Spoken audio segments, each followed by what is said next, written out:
Hello and welcome to a very fashion-centric and interior design episode of The Untold. It's the show we have amazing people in all professions. But before we get into all of that, I'm your host Abdullah Hindiani. And I'm your host, الأكثر, and today we're joined by Yasmin Karimi. And she's both an interior decorator and a fashion illustrator. And I'm very curious to know how she blends both these worlds together. It is, yeah, honestly, I think there's a little secret that our production team likes to play is that whenever they have the fashion people, right, they like to notify me a day before because they know I'm clueless when it comes to all of this. So I'm really curious to talk to these people, to learn about how they got their fashion senses, to learn how they keep up with modern, fashion analytics, and basically just have your fashion senses when it comes to design and your clothing and everything, up and top notch. I agree. And I do think also getting to talk to someone who focuses on interior design is a little bit different because it's based on living spaces, furniture. So I'm curious to see how her perception and approach works when blending functional spaces in a more aesthetic kind of way. And I do think the audience are going to be excited to talk to her as well. So with that, stay tuned. And we are back on our fashion-centric episode of The Untold, of course, with our guest, Yasmin Karimi. Welcome for joining us on The Untold. Happy to be here. It's a pleasure to have you. So I wanted to ask you, when you were growing up, were you always creatively inclined? It honestly didn't have a word. As a kid, you don't really know, but I remember being attracted to a lot of coloring books. I had a cousin of mine at a very younger age, and she used to do fashion illustrations, and I was very, very attracted to that. And I would nag her to teach me, but she would shoo me away until one day she was like, I don't know how to teach you. What you can do is copy magazines. And this is where I started doing that and was introduced to fashion illustration, but in a very indirect way. So yeah, I was always interested throughout my studies in the arts more than anything else. I remember redecorating parts of my bedroom, not because there was a problem, but because I had options. So yeah.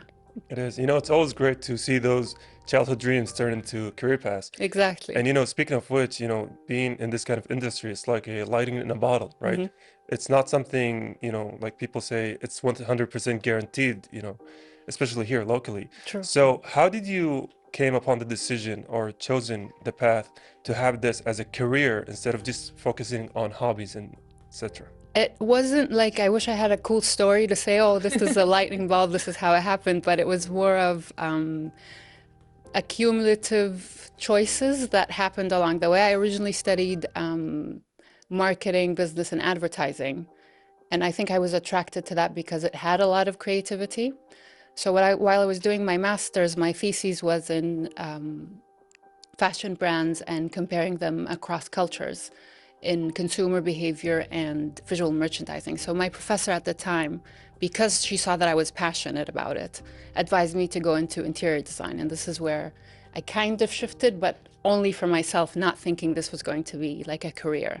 So I went to UAL, which is an umbrella for Central St. Martin's and the College of Fashion, and I studied interior design, fashion illustration, and shoe design just for me.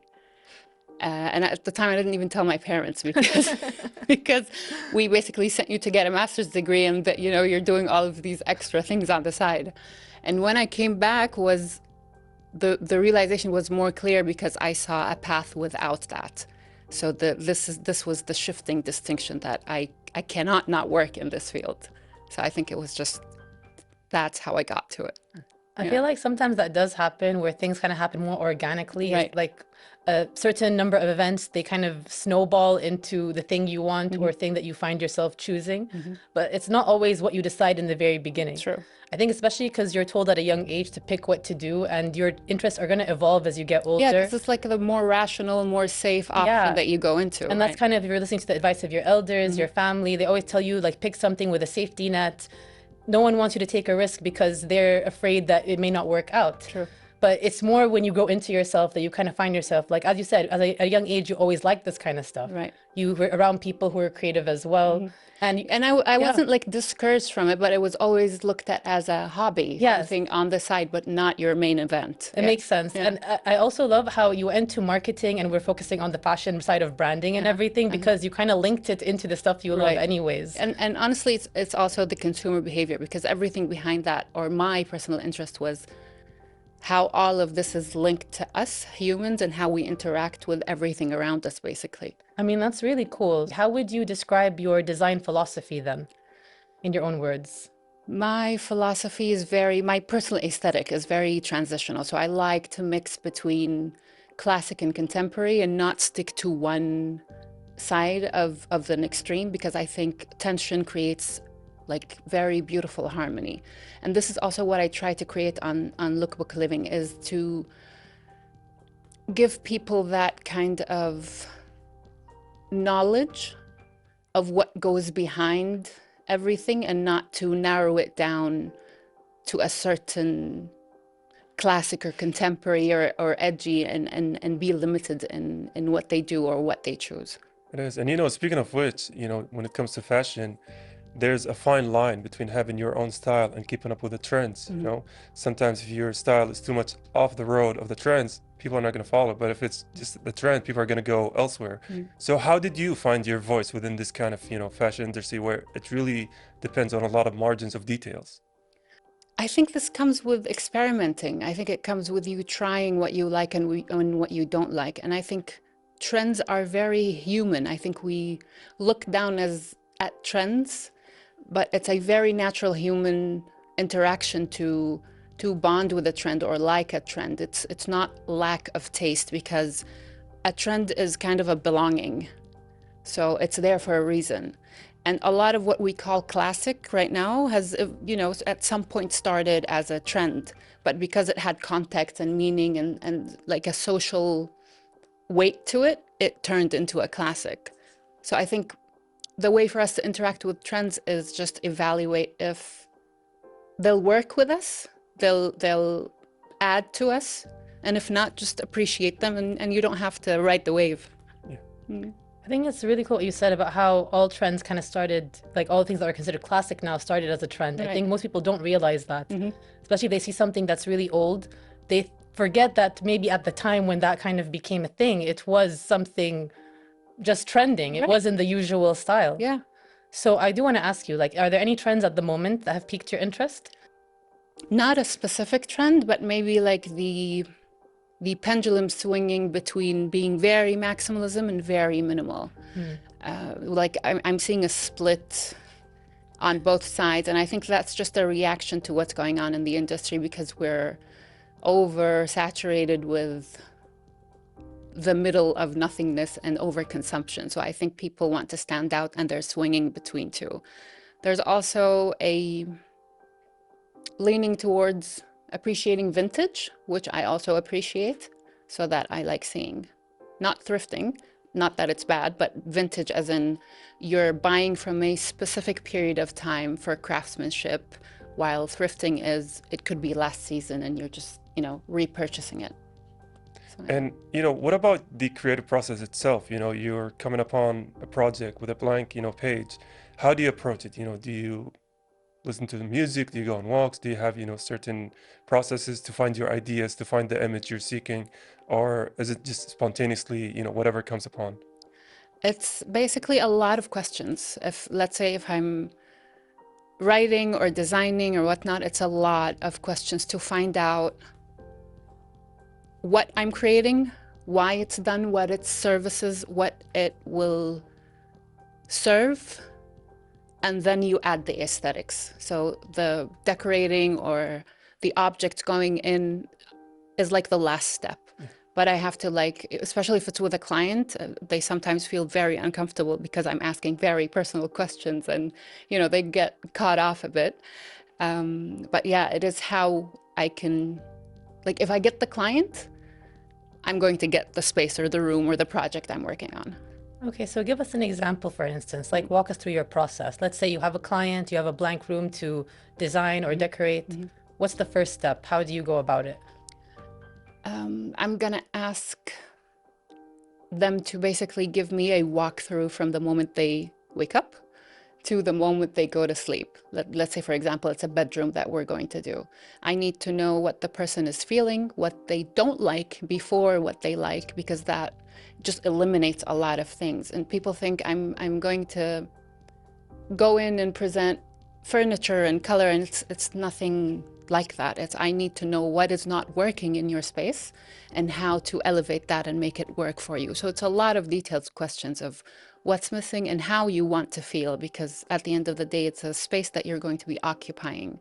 So I need to make sure what you're doing in the room, how long you're spending in the room, and what you want to feel.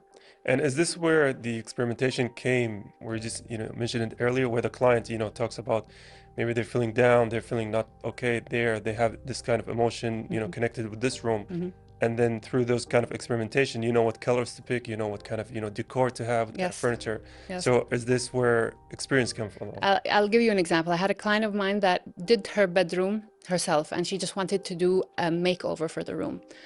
And she loved everything about it. Like every time I'd ask a question, no, this is nice, I picked this out. And I couldn't figure out, it was very hard.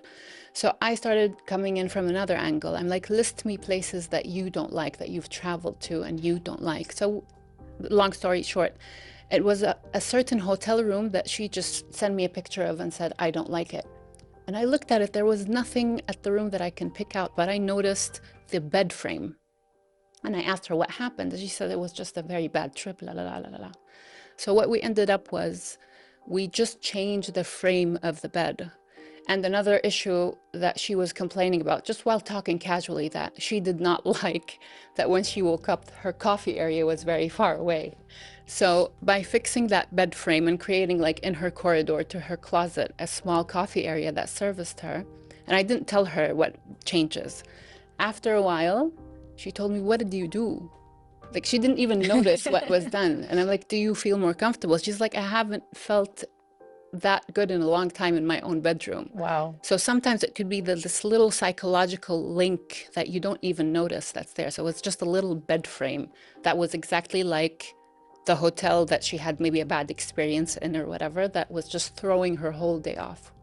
That's so interesting. Yeah. I never would have thought of the more psychological perspective behind design. Yeah. Even how you were talking before that you asked the client, how does your day start? What's your routine? It's not something I would think are questions when designing a room. You would think, what colors do you like? What wallpaper? But you wouldn't think, how do you feel when you wake up? Where do you do the first thing? Like that little step by step, it goes a long way, I think, in helping make the client feel more at home and make them actually kind of resonate with the space that you're giving them.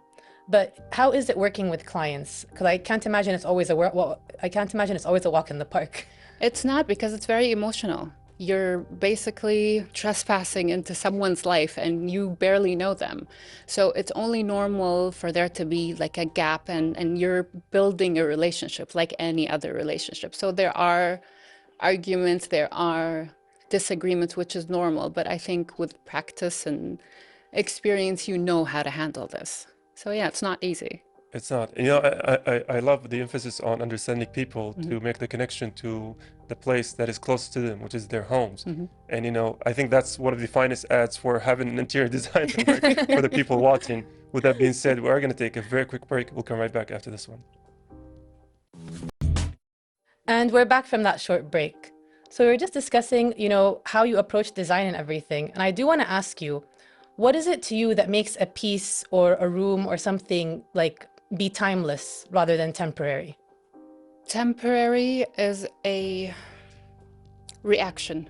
So whatever's temporary happened because of, let's say, FOMO, or something happened, therefore it's temporary. Having something timeless needs to have a reason behind it, why it's there, context. And people have this idea or misconception that timeless needs to look sleek and minimal, and this is what timeless is. But in reality, you can have a maximalist room that could be timeless, and vice versa. So it's all about context. It is. And why it's there. Sorry. Yeah. Oh, no, sorry. I was just going to say that timeless often reflects good good fashion senses, right? That's the thing that keeps people thinking about those kind of things. And then when it comes to my next question is that, For someone that doesn't have a lot of good fashion senses, like for example, I have zero fashion senses. I always pick the, whatever is closest to the cashier. Beautiful color Well, this one my matching. mom Looks picked it up, smart. so it's not my taste. That's cool. I just pick the nearest to the cashier and I'm out to the car. So someone that doesn't have a lot of good fashion senses, especially when it comes to fashion and interior design, how can they build those kind of senses? I think we need to stop skimming through things we look at. We're bombarded with a lot of images and things every day that we're used to just skimming through things and not looking for details and watching what pulls us, what makes us have certain feelings. And we usually want to rationalize. And I think it's very more instinctive to know what you like and what pulls you towards something rather than having to rationalize it. So I guess looking for inspiration in everything rather just than keeping it to just design and fashion, food, flowers, you're chit-chatting with a friend, anything can bring inspiration. And I just think you can jot it down and keep asking why and what, and slowly that develops and becomes something more personal to you. I feel like that does make a lot of sense. I do want to ask you though, because especially in these modern times, a lot of people are influenced by what they see on social media and with AI everywhere. And I think a lot of people are like focusing a lot of maybe their own styling choices based on seeing these things. So what's your opinion on how social media and AI may be affecting our style preferences or aesthetics? So because I create a lot of social media on my platforms, I'm having the first time experience. And we have to know that algorithms feed us what we like, right? So for example, if I'm liking a white shirt, it's going to keep feeding me that white shirt.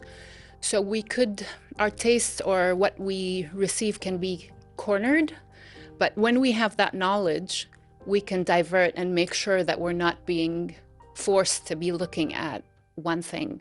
Especially that now in the industry, we're seeing a flattening of tastes, and it's not a conspiracy theory. It's just that it's done to reach a bigger mass. So if you get caught up with that, it could affect your taste and make it narrowed. But I think we have to put more effort into making sure that we divert from being, stuck to one lane. And AI at the end of the day is a tool. It has no judgment and no rationale. So it's up to us to direct it in a certain way. So I don't think it's a negative more than a plus. It's just that we have to manage these things better. Yeah, and also on the topic of social media, do you have those kind of pressures to always have something on the go to post, having the next best thing ready to go public? Or are you at the, phase of your life where it's like, okay, I'm taking things on my own pace? Right now, I'm taking things on my own pace, but I'm not gonna lie. Sometimes I do feel pressured just because when you build a community, the community is waiting for you. Yeah. So I do get pressured from people who follow me that are actually interested, and I call them fashion and design nerds or design and fashion nerds. So I do get that pull, but it's not to the extent where I'm going to overwork myself or, always be on my phone. I actually do it with pleasure, but there is this pull and tug. Yeah. I get what you mean. I mean, me personally, I'm really bad at social media. I can't handle the pressure of having to post all the time. Right. I have friends who are like, you need to do this, you need to do that. And even if I go on vacation, I love taking photos, but the idea of having to always post them and everything, it just drains me. Same, yeah. So I think, especially if you're doing it as a business kind of standpoint, you kind of have to build that kind of energy, that fire, that resolve. Right. But because you're so passionate about the subject, it's completely different because you want to reach people, you want to get to an audience.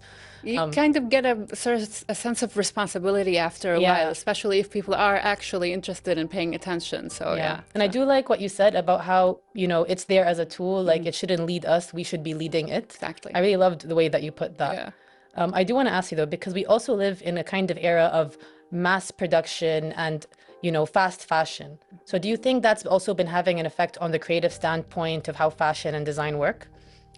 I think we could have another whole episode on that, to be honest. It definitely has its downsides, especially environmentally. But with fast fashion, and having everything disposable, I think makes you lose that personal touch with items, with curating, with having taste, because taste needs friction. You need to settle in and have time with a piece of clothing or a piece of whatever it is that you're buying. And I think fast fashion strips that away of that experience. And I think the industry as a whole wants to blame the consumer, buy less, buy less. And I think that's very irrational and doesn't help the situation. I think there could be a faster, not ideal, approach to start salvaging this situation is to tackle waste, because it is what's there, what we can see. So tackle from the outside in, and then slowly go into the inside levels and maybe affect the cultural shift of the consumer buying a lot. So yeah, it's unfortunate, but it's there. Yeah. I like the way you said that it's best to try to have responsibility over that, to shift the way it works. It's not going anywhere. Yeah. So it's all about that little shift. Yeah, because there's like a loud voice of buy less, and the consumer ends up feeling the guilt, and that's not going to solve anything. It's not going to change anything. So true. It is. And you know, I'm just going to take a detour on this question, because I think for a lot of people, especially men who are like me, not into fashion, what is fast fashion? I think that's a new term for me. Fast fashion is basically producing copies and extreme quantities of very low quality So it's quantity products. over quality. Yeah. Yeah, okay. And it's like While- speed as well. Yeah. While the production lines are done in very illegal, unhumane ways. Oh, okay, okay. Yeah. Now, you know, now a lot of that answer makes sense. Yes. Because I'm kind of making the connection: fast fashion, fast food. You know, people very poor, that kind of bad for you. No, I do want to ask you about something. You know, when it comes to I know that we mentioned it before, that all persons' homes and living room are a reflection of their, you know, personalities. But is there something, or even more than their personality, you can understand and get from looking in their living spaces? You can to a certain extent, but it's not definite, because what I'm wearing right now, what you're wearing right now, it represents now. It doesn't represent a whole spectrum of a very a whole spectrum or a very multifaceted person. So it can be a door opener, something to talk about, but not to give a full-on definition of what someone is or how they live. Yeah, I feel like that makes sense to an extent. Like for me personally, I really love my knickknacks. I love having things in my room. I love designing things. Like a random magical creature just left a mess in this room, and it just all kind of works together nicely. Right. My mother is the exact opposite person. Okay. Everything's minimal, everything is white, everything's clean cut. It looks like you're in a beachside cottage somewhere. Sweet. And so we can't like live in the same space together, because we have very, very different That's why you aesthetics. have separating walls. Yes, they're very important, so that everyone gets to have their own style in places. And it's just like, for me, if I'm in a room that's all white with nothing, I feel like I'm in a hospital. So I don't feel comfortable. Right, but that room could be a rental. Yeah. That someone doesn't want to invest, you know, money into it. So that's why I'm saying it doesn't necessarily represent that person. Maybe there isn't artwork because the budget isn't helping them out right now. You know what I mean? So it gives an idea, but it's not like definite. So in your opinion, how can people kind of express their more authentic selves through fashion, through design, and through spaces? Dressing to impress is something on its own, but dressing to be perceived in a specific way is very performative. And I think that makes a big gap between you and what you think you want to be. I understand wanting to dress to present in a certain way, but that can be lost with your perception of what you think other people think you should look to be that certain way. So I think just, you know, making sure we're not losing track of that, and knowing that I want to look this way because it makes me feel this and that, and not because of perception. And also when it comes to perception and how people, you know, showcase a lot of their works, you know, when it comes to interior design, I remember I once went into, I think, furniture art museum, they call it, or something. And this is, of course, the extreme, right? There's no practicality. There's all these art pieces that are designed to be furnitures. But, you know, when it comes to actually choosing something for the living space. How do you balance between choosing something that is beautiful, that is, a reflection of their personality, and, functionality and practicality? Like, which one do you put over the other? Functionality on its own is beautiful. So I think when we separate all of these entities, there's a miscommunication. So when I'm working, we're looking at all of these aspects together. And it's not separated. When something is serving you and it is functional, it is beautiful. It's just a different definition of beauty and vice versa. So, but sometimes when we're restricted by budget or time, you have to choose something over the other. And this is when the living space or how you live in the place is what wins. So if you have to lean towards practicality more, you could. But again, that itself is beautiful. No, that is beautiful. I've had the opposite experience with a friend once where we were talking about, designing our future houses. This was like a long time ago. And she was telling me that she wants to get a chair that costs like an insane amount of money that's an art piece. And I was like, but it's a chair. Can I sit in it? She's like, no, you can't sit in it. I paid a lot. It's going to be like, it's just going to be there. And I'm like, what's the point of a chair you can't sit in? So for me personally, I don't understand furniture that isn't functional. It can be beautiful, but if you can't... I think it was functional. She just didn't want you to sit on it because she paid a lot of money. But it doesn't to me, want it's it like, ruined. it's a chair. If I can't sit in a chair, why is it there, Right. So I think a lot of people have their own opinions and everything about things. But I do want to ask you about maybe the audience who's listening now. What would you say to someone who maybe they're feeling disconnected from their own creativity or style? What would you advise them to kind of observe or follow in order to kind of cultivate that within themselves? I think we need to have more fun. I think people restrict themselves and have an end goal to everything. Like there's this big pressure of having a capsule wardrobe right now, which is good, but it's not, if I get that, then everything else is stable and done. I think it's an evolving, joyful experiment that we have to go through and keep developing. So again, just experimenting and looking and appreciating a lot of things around us instead of just wanting to end and get to a goal and restrict ourselves in that. Yeah, so find fun. Just make everything fun. I love that. Finding fun, I think, is always good advice. Yeah. It is, yeah. I think, if we're going to take away one key message about interior design is have fun, it's the place you're going to be living in. Might as well have furniture you're actually happy to be in. Exactly. With that being said, I do want to thank you for joining us on today's episode of The Untold. Thank you. Thank you. Thank you. Yeah, it's been a pleasure to have you. Pleasure is mine. I really enjoyed this. So did we. Shukran. I hope you guys did too. But stay... Well, that's that for today's episode of The Untold. Ladies and gentlemen, we've run out of time. But Lujain, honestly, as someone who's going through a lot of changes for, during the furniture and at my house, this has been an amazing episode. I never really thought the connection between your personality and your inner self with the place that you live, which is great to know about. I know the fact that she asks clients, how do they use the room? What do they do when they wake up? It's something that I would have never thought of asking or considering when designing a space. And I do love the way she approaches things. She loves to use both the modern and the old to kind of create a more timeless sensation for any living space. It is, and I love how her approach is always emphasizing what the client, what the person is feeling, right? She's not imposing her ideas, her style on people's living spaces.